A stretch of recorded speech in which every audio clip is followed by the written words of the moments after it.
A Nyssa greenhouse owner is calling it a miracle after her business reopened just days after being hit by an impaired driver. Jude Binkley shows us how the community rallied to save a local family's livelihood during their crucial spring selling season. A Nyssa greenhouse is back in business just 1 week after a car barreled through this fence and crashed into their building.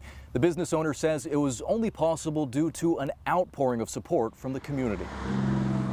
The spring season is in full bloom at Ashby's greenhouse in Nyssa. It is a very short season, and it's from April until till June, and that's my window for my livelihood. Where flowers fill the local family business run by Brandy Ashby. To me, gardening is my life. I love it. But last Wednesday, the store season was threatened. We were open almost an entire week before the incident occurred. They were trying to pull the truck out When an impaired driver crashed into the greenhouse while the store was open. I was taking a phone call, and I was standing just over here in front of our shed, which turned out to be about 10 feet away from where a truck passed through our field, went through our fencing, went over our tables of plants, and plowed into the middle of our greenhouse. Nobody was hurt in the crash, but the Ashby family had to temporarily shut down their greenhouse during the critical 3-month season they rely on for income.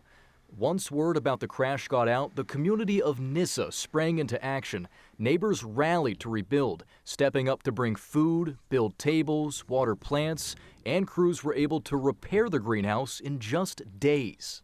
We can continue to have this business, and it can continue to thrive just because people in the community saw a need and they chose to step in. With many hands making light work, Ashby's greenhouse replanted its future, reopening after just a 5-day closure. I think that's the biggest miracle of this whole situation, is when you go through hard things that people do come through to you. But we also understood that we had to ask first, and we also understood that we had to receive in a gracious way and be grateful for any and all means that people would want to share. In Nyssa, Jude Binkley, Idaho's News Channel 7.